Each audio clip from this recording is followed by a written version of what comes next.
It's your girl JustT, y'all. Hope everyone is doing awesome today, guys. This is gonna be hopefully like a little quick video. I'm going to show you guys how to make some homemade French fries. Okay, something definitely for the kids. Now I'm gonna get to the potatoes in a second, but I just want to show you the potatoes that I use, and I've only used one. These are like jumbo russet potatoes, jumbo, really big. Does not take a lot to make fries with. I also have some salt, and you're going to need some type of oil. I have canola oil. You can use vegetable oil, peanut oil, whatever kind of oil other than olive oil. All right. And over here in this bowl, I have that one jumbo potato that I cut up with a mandolin. And so I got all these uniform slices. All those are going to be the same size. These actually look like some McDonald's fries or something, right? Or like, you know, the restaurant size fries. And they're going to be like real quick to cook. Now, let me show you guys the mandolin that I used to do this with. It's actually one of these I got from Walmart, and you can adjust it. It was wasn't even about $20, I think this was, about 20. You can adjust it, and it has the little, let's see, this little, you know, thing that you just put on there and you slice. Now, if you don't have one, I'm going to try and see if I can cut them small, just in case you guys don't have a mandolin. I suggest you guys, if you definitely like French fries and you got kids and stuff, and that's what you do a lot, I suggest in buying one of those. Really not expensive, and I like it because that one is stainless steel, y'all. Okay, so I'm gonna try and cut this. Like I said, they may not come out this small, but we're gonna try. I'm trying to do this on an angle too, so I'm trying to be careful and don't cut off none of my fingers. So I'm gonna cut this the long way too. Got it the long way. That's why I got that mandolin. I am bad with that. Yeah, this one is not gonna work. Might could get a couple out of that. Don't know. But cut them small. Still want them small. And that's still even, this is even still bigger than what I have. See the difference that's gonna make if you get a mandolin versus trying to cut them? I guess you can even still cut that piece in half. Let me see.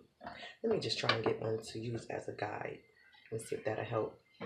Because I always use a mandolin. I don't ever cut these by hand. So let me see. Maybe we can use this as a guide to maybe cut them that small.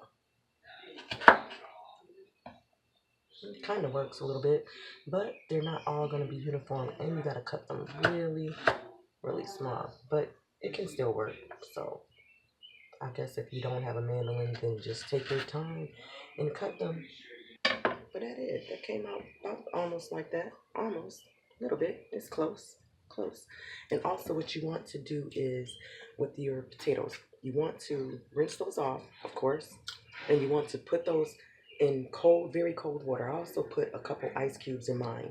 And you want it to cover it. And you want to sit those in the refrigerator. And you want to get the starch off. You don't want the water to be cloudy or anything, okay? So you want to let them sit in your refrigerator for about a half an hour to an hour. Fully covered, submerged in cold water.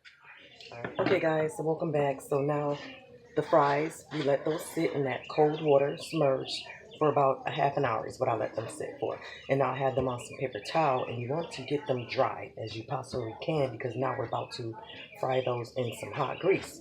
And you know, oil and water does not mix. Bad combination. So you can use paper towel, or if you have a kitchen towel, it's all up to you, but you just want to get those as dry as possible. And now I have my pan heating up on the stove, and I'm using canola oil. And so I'll meet you guys back over at the stove. Okay guys, welcome back. So this oil is really, really hot. You probably can see the little smoke coming from it. So now you want to be careful when you're putting your fries in. Don't just pour them all in, because this oil is really hot. And these are not going to take long at all to cook, all right? You want to just be careful. Put them in a little bit at a time so you can see how far your oil bubbles up. But since these are cut small, they're not going to take long at all. And on the side I have some salt, because we're going to salt those as soon as they come out. I'm going to cook these in batches.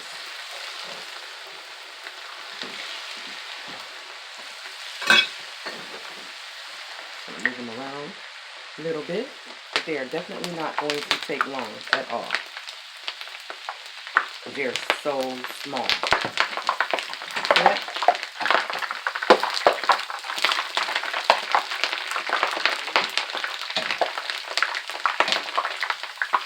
Look at that. Look how long it all, guys. They're so skinny. When I make these, they don't take long at all. And you want your oil to be really hot. Now you can put these on a paper towel if you want to. But what I usually do is I just get them out. I'm going to blot it with a paper towel. And then I'm going to add some of that salt on them. Let me go ahead and get these in because they don't take long. Not at all. Now, if yours are bigger than this, of course, they're going to take longer. And it smells so good. I'm going to hit these with some salt. And I'm just going to blot these when I get them all in with paper towel once I get my salt on.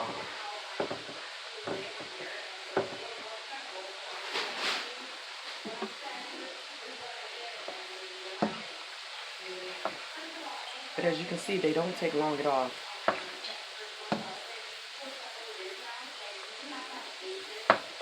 So I'll bring you guys back when this is done. I don't want to keep you guys. It's not going to take long anyways. I'll be right back. So I added the other ones back in because I wanted them to be a little bit more crispier. Even though they're dark, I still want them crispy because they're really thin. See, now they're crispy, so now I'm about to take them out. I have my little dish over here. So I'm just going to, look at those. Nice and crispy, right? Can you guys see that? Nice and crispy. I'm just going to put those in here. Let me turn off my eye.